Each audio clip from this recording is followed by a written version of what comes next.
அல்லேலூயா. இந்த நாளுக்கு உண்டான ஒரு வாக்குத்தத்தத்தை கர்த்தர் கொடுத்துருக்கிறார். கடந்த நாட்களிலே இந்த முதல் வாரத்தில் ஆண்டவரே பிள்ளைகளுக்கு என்ன செய்ய போகிறீங்க ஆண்டவரே, பிள்ளைகள் வந்து ஒவ்வொரு குடும்பமும் ஒவ்வொரு பிரச்சனைங்கிற ஒரு கட்டுக்குள்ளே ஒரு சிறைக்குள்ளே இருக்கிறாங்க. பிரிவினைங்கிற சிறையில் இருக்காங்க, கடன் என்கிற சிறையில் இருக்கிறாங்க, சண்டைங்கிற சிறையில் இருக்கிறாங்க, ஒரு மனது இல்லாத சிறையில் இருக்கிறாங்க, பிள்ளைகளுக்கு ஒரு பலவீனத்தை குறித்து ஒரு சிறையில் இருக்கிறாங்க. இப்படி எல்லா காரியத்திலையுமே ஒவ்வொரு சிறையில் இருந்துக்கிட்டு தான் குடும்பத்தை நடத்திக்கிட்டு இருக்காங்க, வாழ்ந்துக்கிட்டு இருக்காங்க. ஒரு எதிர்காலங்க ஒரு நல்ல வேலை கிடைக்கலையே அப்படின்னு சொல்லி அந்த வேலை கிடைக்காத ஒரு சிறையில் இருக்கிறாங்க. ஒரு நிரந்தர ஒரு வருமானம் இல்லாமல் தொட்டுக்க தொடச்சிக்க மைனஸில் தான் பிள்ளைய குடும்பத்தை நடத்திக்கிட்டு இருக்காங்க. கைது செய்கிற தொழிலில் பிஸ்னஸில் வந்து ஒரு 100க்கு 100 ஒரு வெற்றியை பார்க்க முடியல. அலைஞ்சு கடைசியில் அந்த உழைப்பு வீணாக போயிடுது, ஒன்றும் ஒரு ஜெயத்தை பார்க்க முடியலையே. பிள்ளை எல்லாரும் ஏதாச்சும் ஒரு கட்டுக்குள்ளே இருக்காங்களே, இதுக்கு ஒரு முடிவு கிடையாதா, இதுக்கு ஒரு விடுதலை கிடைக்காதா? ஆண்டவரே நீங்கள் என்ன செய்ய போகிறீங்க இந்த பிள்ளைங்க வாழ்க்கையில், எங்கள் பிள்ளைகளுக்கு என்ன செய்ய போகிறீங்க அப்படின்னு கேட்கும்போது கர்த்தர் வார்த்தை கூட சொன்னார். இந்த வார்த்தையின்படி இந்த மாதத்தில் என் பிள்ளைகளுக்கு நான் செய்ய போகிறேன். எரேமியா 15:20. உன்னை இந்த ஜனத்துக்கு எதிரே அரணான வெண்கல அலங்கமாக்குவேன். அவர்கள் உனக்கு விரோதமாக யுத்தம் பண்ணுவார்கள், ஆனாலும் உன்னை மேற்கொள்ள மாட்டார்கள். உன்னை ரட்சிப்பதற்காகவும் உன்னை தப்புவிப்பதற்காகவும் நான் உன்னுடனே இருக்கிறேன் என்று கர்த்தர் சொல்கிறார். கர்த்தர் சொல்றார். என்ன சொல்றாரு? எல்லாம் சொல்லுங்க. கர்த்தர் சொல்றாரு, எனக்காக சொல்றாரு. என்னையும் என் குடும்பத்தையும் ரட்சிப்பதற்காகவும் என்னை தப்புவிப்பதற்காகவும் தப்புவிப்பதற்காகவும் என் கூட இருக்கிறாரு, என் கூட இருக்கிறாரு. அப்புறம் என்ன சொல்றேன்னா, உன்னை இந்த ஜனத்துக்கு எதிராக அரணான வெண்கல அல்லேலூயா அவர்கள் உனக்கு விரோதமாய் யுத்தம் பண்ணுவார்கள், உனக்கு விரோதமாய் எழும்புவார்கள், உனக்கு விரோதமாய் பேசுவார்கள், உனக்கு விரோதமாய் குற்றப்படுத்துவாங்க, உனக்கு விரோதமாக குறை சொல்லுவாங்க, உனக்கு விரோதமாக அழிக்க நினைப்பார்கள், உனக்கு விரோதமாக உன்னை ஒடுக்க நினைப்பார்கள். ஆனால் ஆனால் அப்புறம் என்ன போட்டிருக்கு? உன்னை அவர்கள் எல்லாம் சொல்லுங்க, அவர்கள் என்னை மேற்கொள்ள மாட்டார்கள். அல்லேலூயா. நீங்கள் நான் நினைக்கிறேன் எனக்கு எந்த ஆபத்தும் கிடையாது, எந்த பிரச்சனையும் கிடையாது அப்படி நீங்கள் நினைக்கிறீங்க. தவறு பண்ணுறீங்க. உங்களுக்கு மறைமுகமான ஒரு தாக்குதல் இருந்துக்கிட்டே இருக்கும், உங்களுக்கு தெரியாது. குறை பேசுகிற தாக்குதல், முறுமுறுக்கிற தாக்குதல், குற்றப்படுத்துகிற தாக்குதல் இருந்து கொண்டே இருக்கும். ஆனால் நீங்கள் அதிலிருந்து தப்பிவதற்காக நீங்கள் உங்களையும் உங்கள் குடும்பத்தையும் வேலி அடைத்து காத்துக்கொள்ள வேண்டும். ஆமென். அல்லேலூயா சொல்லுங்கள், சத்தமாக சொல்லுங்கள். அல்லேலூயா, அல்லேலூயா. இந்த பொறாமை என்பது என்ன என்று கேட்டால் அது ஒரு தாக்குதலை கொண்டு வரும். இந்த பொறாமை என்பது என்ன என்றால் ஒரு தாக்குதலை கொண்டு வரும். வஞ்சிக்கிற ஆவி வந்து என்ன செய்வான்? பிரச்சனையை கொண்டு வருவான், பார்த்துக்கொள்ளுங்க.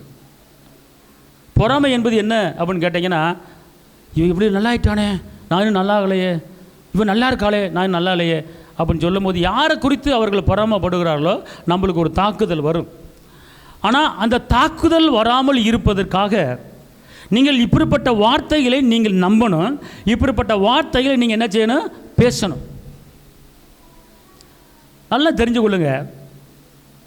எவனை விழுங்கலாம் என்று வகை தேடி கொண்டு இருக்கிறான். எவனை வந்து கீழே விழ வைக்கலாம், எவனை ஒடுக்கலாம், எப்படி பலவீனத்தை கொடுக்கலாம், எப்படி பிரச்சனையை கொடுக்கலாம் என்று வகை தேடி கொண்டு இருக்கிறான். ஆனால் அதிலிருந்து தப்பும்படி உங்களுக்கு பாதுகாப்பு எதில் இருக்கிறது? எந்த அசுத்த கிரியைகளும் உங்களை தாக்காத அளவுக்கு எதில் இருக்குதுன்னு கேட்டால் வார்த்தையில் தான் இருக்கிறது, வசனத்தில் இருக்கிறது.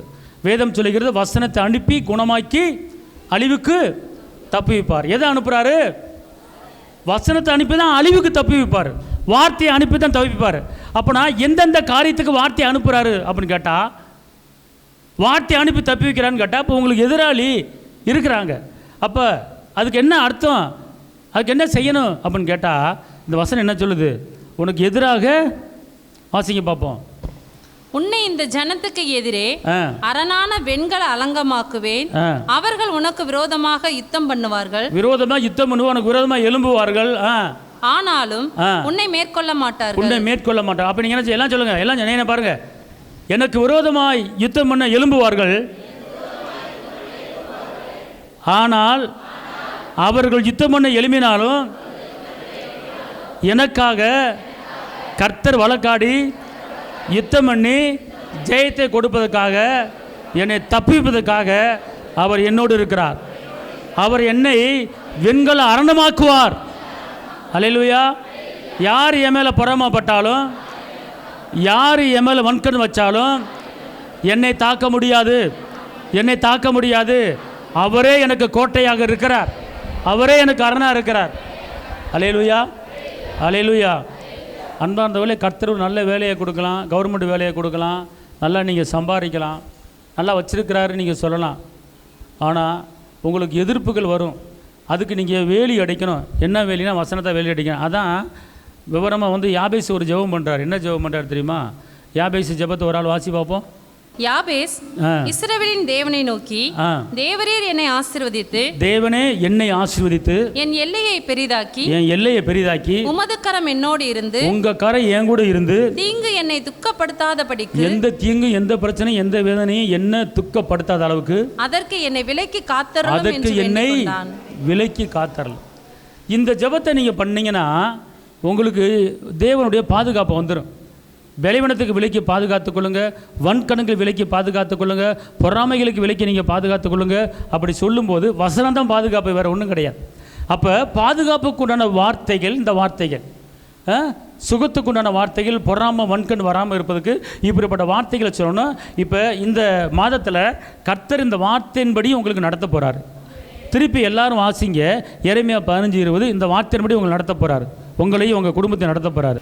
இந்த மாதத்துக்குண்டான வாக்குத்தத்த வார்த்தை, இந்த மாதம் முழுவதும் கர்த்தர் இந்த வார்த்தை உங்களை நடத்த போகிறாரு. இந்த மாதத்தில் எதிராளியை நீங்கள் பார்க்க முடியாது. இந்த மாதத்தில் உங்களுக்கு விரோதமாக யாரும் எழும்ப மாட்டாங்க. எந்த மொட்டைப்பட்டு எந்த எதிரான காரியங்கள் இந்த மாதத்தில் உங்களுக்கு எழும்ப முடியாது. எந்த மண்கணும் எந்த பொறாமாவையும் உனக்கு எதிராக உன் பிள்ளைக்கு எதிராக வர முடியாது. கர்த்தர் உனக்கு வழக்காட இறங்கி இருக்கிறார். இந்த வார்த்தையின்படி இந்த மாதத்தில் உன்னை நடத்துகிறேன் சொல்லுங்க. கர்த்தர் சொல்கிறாரு, கர்த்தர் சொல்கிறாரு, இந்த மாதத்தில் அவர் என்னை வெண்கல அலங்கமாக்குவார். என்னை யார் மேற்கொள்ள வந்தாலும் மேற்கொள்ள முடியாது. ஆமென். இந்த வசனத்தை நோட் பண்ணிக்கொள்ளுங்க. இந்த வசனத்தின்படி எல்லாம் சொல்லுங்க. இந்த வசனத்தை மேலே கையை வைங்க எல்லாரும். இந்த வசனத்தின்படி எனக்கு நடப்பதாக. ஆமென். ஏசாயா 46:3-4.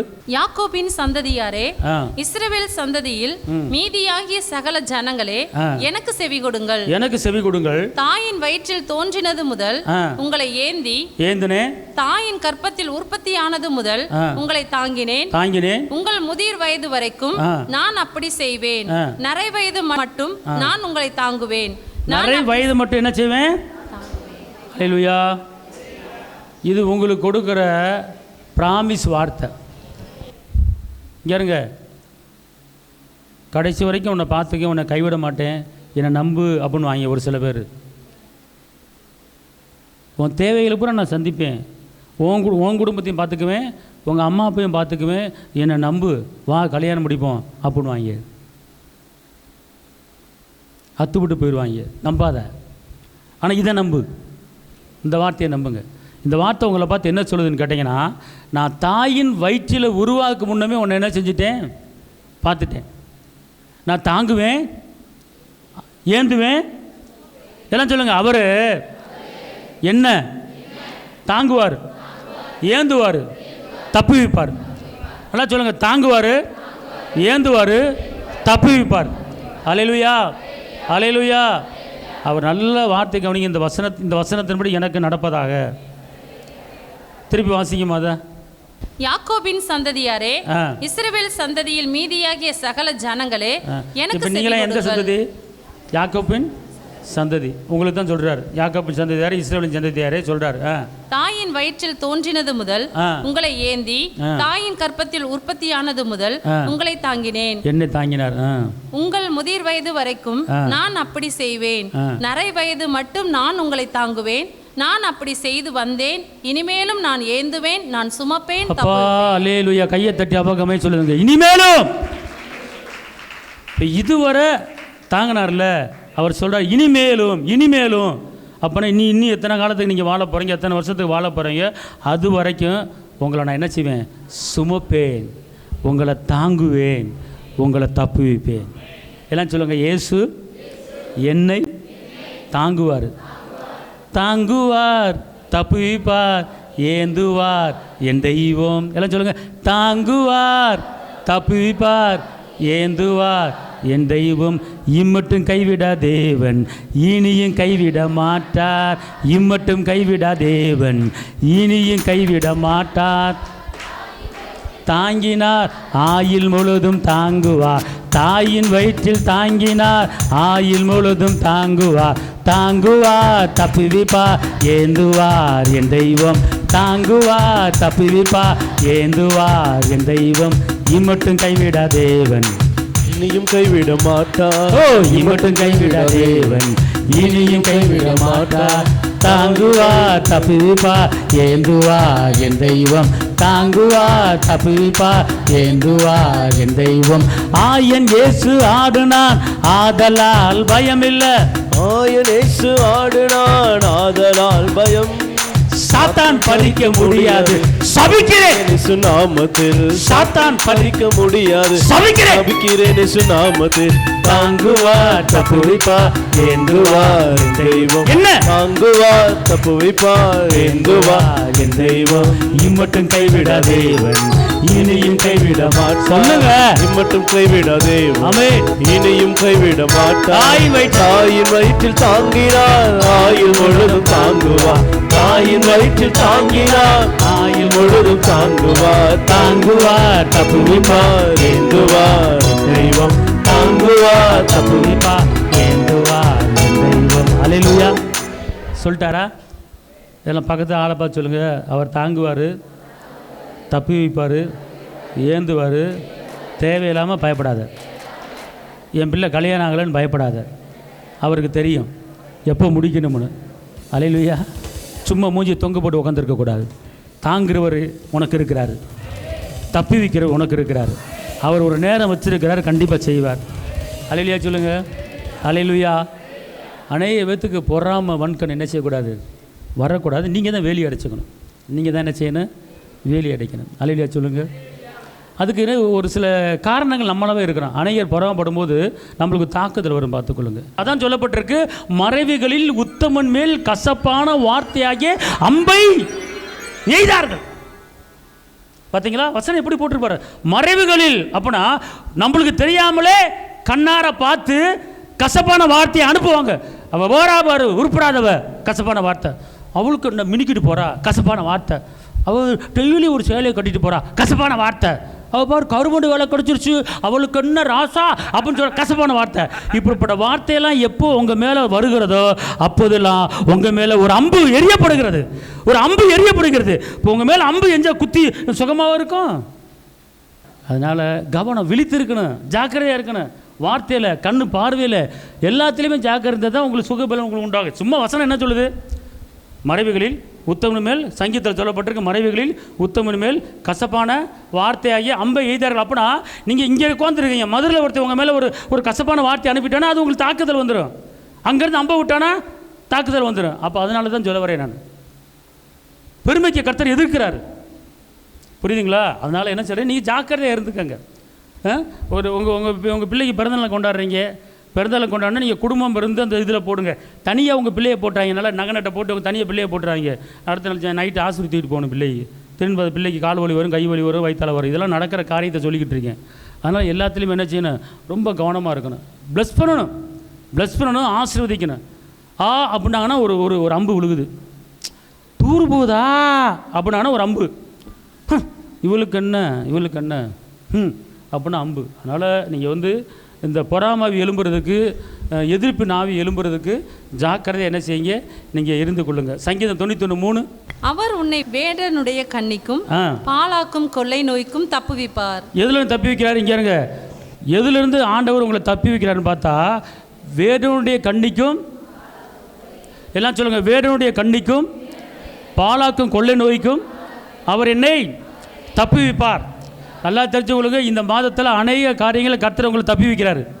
உங்களுக்கு ஒருவேளை ஒரு நிரந்தர பலவீனம் இருக்குது, இடுப்பு வலி இருக்குது, கை வலி இருக்குது, முட்டு வலி இருக்குது, தலைவலி இருக்குது. இந்த பலவீனம் இருந்துக்கிட்டே இருக்குது. கிட்டத்தட்ட 1 வருஷம் அந்த பலவீனம் இருக்குது, கிட்டத்தட்ட 4 வருஷமாக அந்த பலவீனம் இருக்குது, கிட்டத்தட்ட 6 மாதமாக அந்த பலவீனம் இருக்குது. அப்படிங்கன்னா கர்த்தர் இந்த வார்த்தையை கொண்டு சொல்கிறாரு, வேடனுடைய கண்ணிக்கும் பாலாக்கும் கொள்ளை நோய்க்கும் இன்றைக்கி கர்த்தர் உங்களை தப்பி வைத்து உங்களுக்கு சுகத்தையும் பலனையும் கொடுத்து உங்களை ஆசீர்வதிப்பாரே. பலவீன தாக்குதல் உங்களுக்கு கிடையாது. என்ன சொல்லுங்க? வேருடைய கண்ணிக்கும் பாலாக்கு கொள்ளை நோய்க்கும் என் தகப்பன் இயேசு என்னை தப்புவிப்பார், என்னை தப்புவிப்பார். அல்லேலூயா.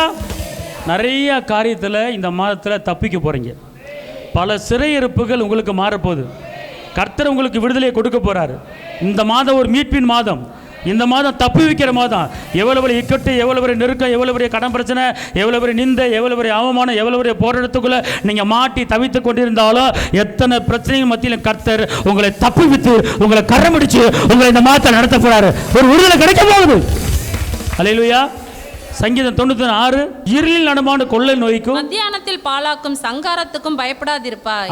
பாருங்க, இருளில் நடமாடும் கொள்ளை நோய்க்கும் மத்தியானத்தில் பாலாக்கும் சங்காரத்துக்கும் பயப்படாதிருப்பாய். பாருங்க, நோய் எப்போ வரும்னு கேட்டிங்கன்னா இருளில் வருமா, அடுத்து எப்போ வருமா, மத்தியானம் வரும். இதுக்கு நீ என்ன செய்யக்கூடாது? பயப்படக்கூடாது. எந்த டைம் நோய் வர்றது கூட சில டயங்கள் இருக்கிறது. ஒரு நோய் பலவீன தாக்குதல் கூட ஒரு டயத்தில் தான் வந்து தாக்குது நம்ம மேலே. அல்லேலூயா. அல்லேலூயா சொல்லுங்க. பிள்ளைங்க ஸ்கூலுக்கு போக மத்தியானம் வயிற்று வீட்டுக்கு வரும். தாக்குதல், நோய் தாக்குதல். அப்போ நீங்கள் என்ன செய்யணும்னு கேட்டிங்கன்னா, சங்கீதம் 93 முழுவதும் நீங்கள் படிக்கும்போது அது மாத்திரம் சங்கீதம் 93 10 படிங்க. சங்கீதம் 93 10. ஆகையால் பொல்லாப்பு உனக்கு நேரிடாது, பொல்லாப்பு உனக்கு நேரிடாது, வாதை உன் கூடாரத்தை அணுகாது. அப்போ என்ன செய்யணும்? வாத கூடாரம் என்னது? எல்லாம் சொல்லுங்க. பொல்லாப்பு எனக்கு நேரிடாது, வாதை என் வீட்டை அணுகாது, விளைவினை என் வீட்டை அணுகாது. நல்லா சொல்லுங்க. பொல்லாப்பு எனக்கு நேரிடாது, வாதை என் கூடாரத்தை அணுகாது, வாதை என் வீட்டை அணுகாது, எந்த நோயும் என் வீட்டை அணுகாது. என் வீட்டில் இருக்க அத்தனை பேர் சுகமானா பலவானா இருக்கிறாங்க. அல்லேலூயா, அல்லேலூயா. அதனால் கர்த்தர் சொல்கிறாரு, பலவீனத்திலிருந்து உங்களை தப்பி வைக்கிறார். அடுத்து இன்னொரு காரியத்தில் இரண்டாவதாக தப்பி வைக்கிறாரு. தானியேல் 3:17. நாங்கள் ஆராதிக்கிற எங்கள் தேவன், நாங்கள் ஆராதிக்கிற எங்கள் தேவன் எங்களை தப்புவிக்க வல்லவராய் இருக்கிறார். எல்லாம் சொல்லுங்க. நான் ஆராதிக்கிற என் தேவன் என்னை தப்பிவிக்க வல்லவராக இருக்கிறார், வல்லவராக இருக்கிறார். ஒரு காரியத்தை நீங்கள் நல்லா தெரிஞ்சு கொள்ளுங்க. அவர் தப்புவிக்க வேண்டுமென்றால், பல சிக்கல்கள் பல நெருக்கத்தில் தப்புவிக்க வேண்டுமென்றால், இப்போ சாத்ராக் மேஷாக் ஆபத்நேகோ இருந்தாங்க. அந்த சிலையை வணங்க சொன்னாங்க, வணங்கலை. ஆனால் வணங்காதவங்களுக்கு 7 மடங்கு அக்கினி சூளையை ஆக்கி அந்த 3 பேர்த்தையும் தூக்கி போட்டாங்க. அப்போ தூக்கி போகிறதுக்கு முன்னால் நீங்கள் வணங்கலைன்னா உள்ள தூக்கி போட்டுருவேன் அந்த ராஜா சொல்லும் போது அவங்க சொல்கிறாங்க, அவங்க சொல்லுற ஒரு ஸ்டேட்மெண்ட், ஒரு வார்த்தை என்ன சொல்கிறாங்க தெரியுமா? நாங்கள் ஆராதிக்கிற எங்கள் தேவன் எங்களை தப்பிவிக்க வல்லவராக இருக்கிறார். அப்புறம் என்ன அர்த்தம் தெரியுமா? அப்போ இதுக்கு முன்னால் அவங்க ஒரு துதி ஆராதனை ஏறெடுத்துருக்கிறாங்க. இரவும் பகலும் துதிச்சிருக்கிறாங்க, இரவும் பகலும் ஆராதிச்சிருக்கிறாங்க. அந்த ஆராதனை அவங்கள தப்பு வச்சிருச்சு. புரியுதுங்களா? எதுக்கு அடிக்கடி வந்து தேவனை மையப்படுத்துகிறோம்? எதுக்கு அடிக்கடி ஸ்தோத்திரத்தை ஏறெடுக்கிறேன்னு கேட்டால், இப்போ நல்லா கவனிங்க. நீங்கள் டெய்லி ஒரு 1 hour வெறும் ஸ்தோத்திரத்தை மட்டும் ஏறெடுக்கிறீங்க, ஆராதனை மட்டும் ஏறெடுக்கிறீங்கன்னா அது வந்து எல்லாமே உங்களுக்கு வந்து ஒரு டெபாசிட் பண்ணி வச்சுக்கிட்டு இருப்பார். அப்படியே எப்படி வேதம் சொல்லுது, உன் கண்ணீர் எல்லாம் துருத்தியில் வைக்கப்பட்டிருக்குது அப்படிங்கிறார். அப்படின்னா நீங்கள் வந்து ஒரு காரியத்தை குறித்து ஜெபிச்சு கண்ணீர் வடிக்கிறீங்க. கண்ணீர் வடிச்சுன்னா அந்த கண்ணீர் இங்கே காணா போயிடுது, மறைஞ்சிடுது. அப்போ இந்த கண்ணீர் நேரம் எங்கே போயிடுதுன்னு கேட்டால் பரலோகத்துக்கு துருத்தியில் இருக்கும். பரலோகத்தில் உங்கள் பேரில் ஒரு டப்பா இருக்கும், பரலோகத்தில் உங்கள் பேரில் ஒரு வாட்டர் பேக்கெட் டப்பா இருக்கும். அப்போ அந்த டப்பாவில் என்ன செய்யுமா, அந்த கண்ணீர் போய் தண்ணியாக வந்து நிற்குமா அங்கே. அப்போ கர்த்தர் பார்ப்பாரான், ஏன்னா அந்த டப்பாவில் தண்ணி அதிகமாக இருக்குது, யார் அந்த டப்பா இவ்வளோ கண்ணீர் வடிக்கிறான் யார் அவன் பார்த்து, இவ்வளோ கண்ணீரை வடிச்சிருக்கு என் பிள்ளை, உடனே இந்த பிள்ளைக்கு இந்த கண்ணீருக்கு பதிலை கொடுன்னு சொல்லி பதிலை கொடுத்துருவார். அதே போல தான் நீங்கள் எந்த அளவுக்கு ஆராதனை பண்ணி, எந்த அளவுக்கு துதிச்சு, எந்த அளவுக்கு ஸ்தோத்திரித்து கர்த்தரை மையப்படுத்துகிறீங்களோ அந்த அளவுக்கு உங்களை கர்த்தர் தப்பி வைப்பார். அதாவது ஒவ்வொரு நேரமும் ஆராதிக்கும் போதும் அந்த ஆராதனைக்கு உண்டான பிரதிபலன் கண்டிப்பாக இருக்குது, பார்த்துக்கொள்ளுங்க. இப்போ நீங்கள் டெய்லி 1 மாதம் 1 hour வெறும் ஆராதனையாக பண்ணிக்கிட்டே இருக்கிறீங்க, ஒரு காரியமும் நடக்கலை. ஆனால் திடீர்னு ஒரு ஆபத்து வரும், பார்த்துக்கொள்ளுங்க. திடீர்னு ஒரு ஆபத்து வரும், பார்த்துக்கொள்ளுங்க. அந்த நேரத்தில் அந்த ஆராதனை உங்களை காப்பாற்றும். அதான் அவங்க சொல்கிறாங்க. இப்போ சாத்ராக் மேஷாக் ஆபத்நேகோ வந்து டெய்லி ஆராதிச்சாங்க, டெய்லி துதிச்சாங்க. ஆனால் திடீர்னு இப்படி ஒரு சட்டம் வந்துருச்சு, நீ என்னை வணங்கணும் அப்படின்னு சொல்லி. ஆனால் அவங்க வணங்க மாட்டேன்னு சொல்லிட்டாங்க. ஆனால் அவங்க கொடுக்குற ஸ்டேட்மெண்ட்டு, நாங்கள் ஆராதிக்கிற தேவன் எங்களை தப்பி வைக்க வல்லவராக இருக்கிறார். அப்போ ஆராதனை எதுக்கு அப்படின்னு கேட்டால், அநேக சிக்கல்லேருந்து தப்பி வைக்கிறதுக்கு, அநேக கடன் பிரச்சனை தப்பி வைக்கிறதுக்கு தான் ஆராதனை. புரியுதுங்களா உங்களுக்கு? ஒருத்தர் வந்து அநேக கடன் பட்டார், எத்தனையோ லட்சங்கள் கடன் பட்டார். ரட்சிக்கப்பட்டவர் தான், ஞானஸ்நானம் எடுத்தவர் தான், ஊழியம் பண்ணுறவர் தான். ஆனால் கடன் பயங்கரமான கடன். அப்போ அவர் ஆண்டவர் என்ன ரொம்ப வருஷமாக நான் ஜெபிச்சுக்கிட்டு இருக்கேன் கடன் அடையும்படி, ஆனால் இந்த கடன் அடைய மாட்டேங்குதே அப்படின்னு சொல்லி ரொம்ப வேதனைப்பட்டுக்கிட்டே இருந்தார். ஒரு நாள் திடீரென்று ரோமர் 10:12 வாசிக்கும் போது அவர் மனதில் ஒரு டக்குன்னு ஒரு வெளிப்பாடு வந்துச்சு. என்னன்னா, யூதன் என்றுமில்லை கிரேக்கன் என்றுமில்லை, அவரை தொழுது கொள்ளுகிற யாவருக்கும் அவர் ஐஸ்வர்ய சம்மனாக இருக்கிறார் என்கிற அந்த வசனம் அவர் கண்ணில் பட்டுச்சு. என்ன இந்த வசனம் இப்படி இருக்குது? யூதனாக இருக்கலாம், கிரேக்கனாக இருக்கலாம், நீ அவரை ஆராதிச்சேன்னா உனக்கு நான் ஐஸ்வர்யமாக என்ன செஞ்சிடறேன், மாறிடுறேன், அதாவது செழிப்பை கொடுத்துட்றேன் அப்படின்னு அவர் பேசுகிற மாதிரி இருந்துச்சு. அவர் அதிலிருந்து பார்த்துக்கொள்ளுங்க, டெய்லி 3 ஹவர் ஆராதனை பண்ணார். டெய்லி 3 ஹவர் ஆராதனை பாட்டு, துதி பாட்டு, ஸ்தோத்திர பாட்டு, டெய்லி ஆராதனை பாட்டாக பாடியிருப்பார். டெய்லி 3 ஹவர் வெறும் ஒர்ஷிப் தான். ஆனால் பாருங்கள், ஒரு குறிப்பிட்ட ஒரு 25, 26ஆவது நாள் வரும்போது அவருக்குண்டான அத்தனை கடன் பிரச்சனைகளும் அடையும்படி எல்லா பண தேவைகளும் அவருக்கு சந்திக்கப்பட்டு விட்டது. இது ஆராதனை மூலமாக வந்த பிரச்சனை, அந்த மாற்றம். இந்த வசனத்துக்கு அர்த்தம் என்ன அப்படின்னு கேட்டிங்கன்னா, யூதனாக இருக்கலாம், நீ கிரேக்கனாக இருக்கலாம், நீ அவரை தொழுது கொண்டால், நீ அவரை ஆராதித்தால் நான் உனக்கு ஐஸ்வர்ய சம்மனாக மாறிடுறேன். அதாவது நான் உனக்கு இயேசுவாக இருக்கிறேன், நான் உனக்கு இரட்சகராக இருக்கிறேன், நான் உனக்கு மீட்பராக இருக்கிறேன், நான் உனக்கு விடுதலை கொடுக்குற தெய்வமாக இருக்கிறேன், ஆனால் இருந்தாலும் உனக்கு நான் ஐஸ்வர்ய சம்மனராக நான் மாறணும் அப்படிங்கிறார். அப்போ அவர் நமக்கு ஐஸ்வர்ய சம்மனராக மாறுவதற்கு நம்ம ஆராதனையை ஏறெடுக்கும் போது, நம்ம துதியை ஏறெடுக்கும் போது, நம்ம ஸ்தோத்திரத்தை ஏறெடுக்கும் போது அவர் என்ன செஞ்சிடார்? ஏன்னா சகல பரிபூர்ணமும் அவருக்குள்ள அடங்கிறது. அவர் தான் ஐஸ்வர்ய சம்பனர். பரலோகத்தில் உள்ளவையிலும் பூமியில் உள்ளவையிலும் அவருக்குள்ளே உண்டாக்கப்பட்டிருக்கிறது. அவர்கள் என்ன செய்யப்பட்டிருக்கிறது? உண்டாக்கப்பட்டிருக்கிறது. அப்போ அவர் தான் ஐஸ்வர்ய சம்பனர். அப்போ அவர் இல்லாமல் ஒன்றும் கிடையாது. அப்போ நீங்கள் ஆராதனை எதுக்கு பண்ணணும், எதுக்கு துதிக்கணும்? அதுக்கு தான் ஆராதனை பண்ணும்போது நல்லா துதிங்க, வாயை தரங்க, ஸ்தோத்திரம் போடுங்க அப்படின்னு சொல்கிறது. பவுலிசி இல்லாமல் ஆராதிச்சாங்க. நைட்டில் கட்டு கலந்துருச்சா? நைட்டும் பகல் என்ன செஞ்சாங்க? ஆராதிச்சாங்க. நடு ராத்திரியில் ஜெபம் பண்ணி பாடி துதி. அப்போஸ்தலர் 16 படித்து பார்த்தீங்கன்னா, நடு ராத்திரியிலே அவர்கள் ஜெபம் பண்ணி பாடினார்கள் என்று வேதம் சொல்லுகிறது. 2 பேர் பாடின பாட்டுக்கு, 2 பேர் துதிச்ச துதிக்கு, 2 பேர் ஆராதிச்ச ஆராதனைக்கு அங்கே இருக்கிற எல்லா கட்டுகளும் கலந்து விழுந்து ஒரு பெரிய விடுதலையே, ஒரு இயற்கைக்கு அப்பாற்பட்ட ஒரு அற்புதம். 2 பேர் ஆராதிக்கையிலே ஜெயில் கதவை உடைஞ்சன. அத்தனை பேருக்கு விடுதலை. இவர்களுக்கு சங்கிலி கட்டப்பட்டிருந்தது, அந்த கை கட்டப்பட்டிருந்தது, கால் கட்டப்பட்டிருந்தது. அந்த சங்கிலியை யாரும் அவுக்க முடியாது. அப்படிப்பட்ட ஒரு கனமான ஒரு சங்கிலி. அப்படிப்பட்ட அந்த சங்கிலியை அதை உடைக்கும்படியான ஒரு வல்லமை ஆராதனை அபிஷேகத்தில் இருக்கிறது. அந்த கட்டு உடைகிறதுக்கு அந்த ஆராதனை அபிஷேகத்தில் இருக்கிறது. அதே போல உங்களுக்கு கடன் பிரச்சனைங்கிற கட்டு, விளைவுங்கிற கட்டு, நிந்தங்கிற கட்டு, போராட்டங்கிற கட்டு இருக்கலாம். அந்த கட்டு எப்போ உடையும் அப்படின்னு கேட்டா, எப்போது உள்ளத்தின் ஆழத்திலிருந்து நீங்க உறுதியாக கர்த்தரை நீங்கள் ஆராதிக்கிறீங்களோ அந்த ஆராதனையில உங்க கட்டு உடையும். ஆராதனை கிடைக்கிற ஒரு மகிமை, ஆராதனை கிடைக்கிற வல்லமை. அதான் சாத்ராக் மேசாக்கு, நாங்கள் ஆராதிக்கிற தேவன் எங்களை தப்பி வைக்க வல்லவராக இருக்கு. தப்பி வைப்பார், தப்பி வைக்கிறார். அவர் தப்பி வைப்பார். எப்படி தப்பி வைப்பார்? நீ ஆராதனை பண்ணு, ஸ்தோத்திரத்தை இரண்டு, ஆராதிக்க அவர் தப்பி வைக்க அவர் வல்லவராக இருக்கிறார். ஆமென் சொல்லுங்க. அல்லேலூயா, அல்லேலூயா சொல்லுங்க. அதனால சொல்றேன், சத்துரு 1 பேதுரு வாசிங்க 5:8. தெளிந்த புத்தி உள்ளவர்களாய் இருங்கள், விழித்திருங்கள். ஏனெனில் உங்கள் எதிராளியாகிய பிசாசானவன் கெச்சிக்கிற சிங்கம் போல் எவனை விளங்கலாமோ என்று வகை தேடி. நல்லா கவனிங்க. கர்த்தர் ஆசீர்வதிக்கிறார், சுகத்தை தர, பெல்லம் தர, எல்லாம் ஒண்ணுதான். ஆனா இன்னொரு பக்கம் ஒரு வசனம் இருக்கு. நீங்க என்ன செய்யுங்க? நீங்க தெளிந்த, என்ன சொல்ற? எல்லாம் சொல்லுங்க. தெளிந்த, ஏனெனில் உங்கள் எதிராளியான பிசாசானவன் எப்படி போட்டிருக்கு? எவனை? இது யாருக்கு? எல்லாத்துக்கும், விசுவாசிக்கு தான். அல்லேலூயா. அப்போ உங்களுக்கு எதிராளி இருக்கிறானா இல்லையா? அப்போ நீங்கள் என்ன செய்யுங்க? எப்படி இருக்கணும்னு சொல்கிறாரு? நீங்கள் எப்படி இருக்கணுமா? இந்த புத்தி தெளிந்த புத்தியாக இருங்க. உங்கள் மைண்டை என்ன செஞ்சிடாதீங்க, வேறு பக்கம் விட்டுறாதீங்க. உங்கள் எதிராளி எப்படி எதிராளி இருந்துக்கிட்டு இருப்பான், விழித்திருங்கள்ங்கிறாரு. என்ன சொல்கிறாரு? அப்புறம் ஜாக்கிரதையாக இருங்கிறாரு. புரியுதுங்களா உங்களுக்கு? விளைவனை தாக்காத அளவுக்கு ஜாக்கிரதையாக இருங்க, விழித்திருங்கள். பொறாம வன்கண் வராத அளவுக்கு விழித்திருங்கள், ஜாக்கிரதையாக இருங்கள். அப்போ நம்ம தான் நம்மளுக்கு நாமே பாதுகாப்பு பெற்றுக்கொள்ள வேண்டும். அந்த பாதுகாப்பு எங்கே இருக்குது? தேவனுடைய வசனத்தில் இருக்குது. அதுக்கு தான் துதி ஸ்தோத்திரத்தை என்ன செய்யணும்? ஏறெடுக்கணும். தானியேல் 6:16. நீ இடைவிடாமல் ஆராதிக்கிற, நீ இடைவிடாமல் ஜெபிக்கிற உங்கள் கடவுள், உங்கள் தெய்வம், உங்கள் இரட்சகர் தப்பு வச்சுட்டாரா? அந்த ராஜா கேட்குறான். தானியேல் ஜெபம் பண்ணிக்கிட்டே இருப்பார். வானத்தின் பலகனியில், இந்த பலகனிகளை திறந்து ஜெபிச்சுட்டே இருப்பார். நிம்மதியாக இருந்தார். அவ்வளோதான், வேற ஒன்றும் செய்யலை. ஆனால் திடீரென்று அவருக்கு ஒரு பிசாசு ஒரு சோதனை கொடுத்தான். சிங்கத்தின் கவியில் போட்டான். ஆனால் ராஜாக்கு இஷ்டம் இல்லை. ஆனால் எல்லா மந்திரிமார்கள் என்ன செஞ்சாங்க? போட்டாங்க. எப்படி காப்பாற்றப்பட்டார்? இவர் ஜெபம் காப்பாத்துச்சு, தேவ சமூகம் காப்பாத்துச்சு, துதி காப்பாத்துச்சு, ஆராதனை காப்பாத்துச்சு. அல்லேலூயா. இவர் என்ன சொல்றாரு? நீ இந்த ராஜா என்ன ஸ்டேட்மெண்ட் கொடுக்குறாரு பாருங்க. அந்த ராஜா என்ன சொல்றாரு பாருங்க.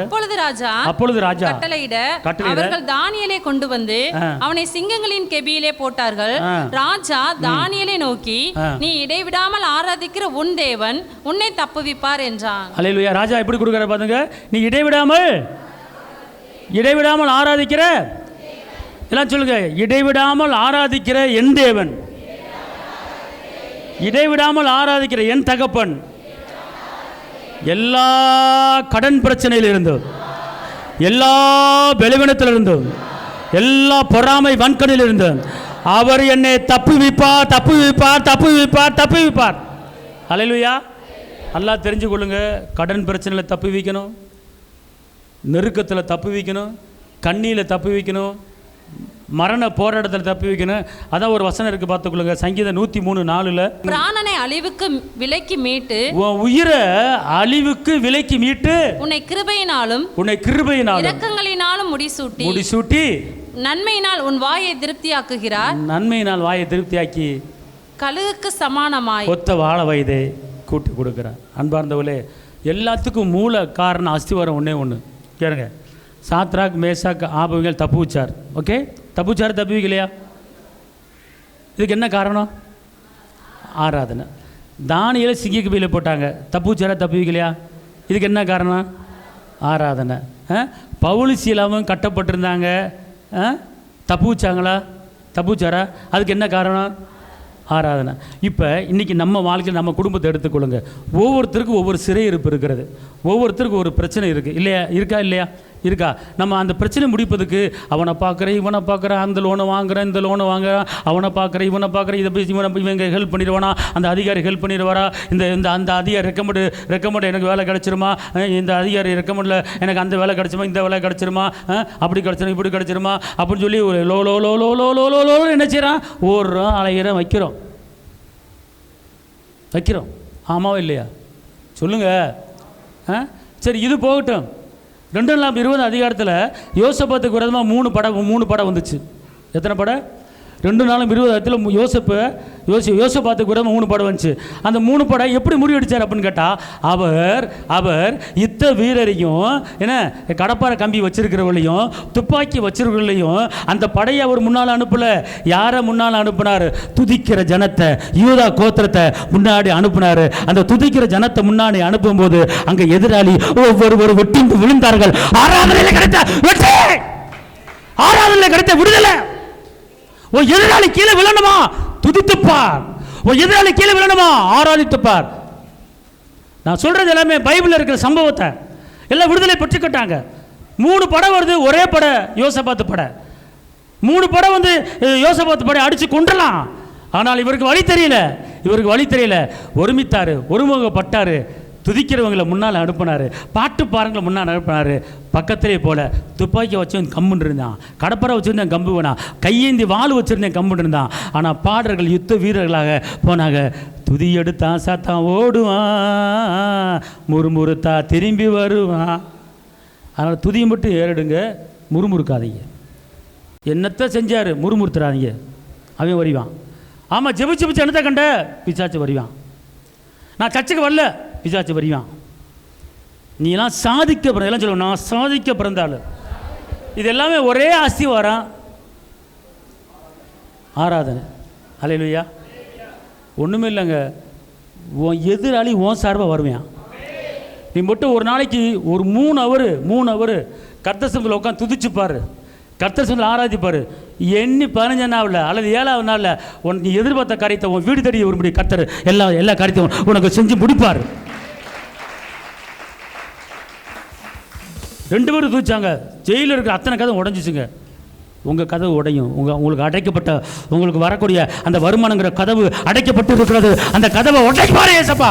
இரும்பு தாழ்பாலை முறித்து வெண்கல கதவை உடைத்து உனக்காகவே பொக்கிஷங்களை திறந்து விடுகிற கர்த்தர்.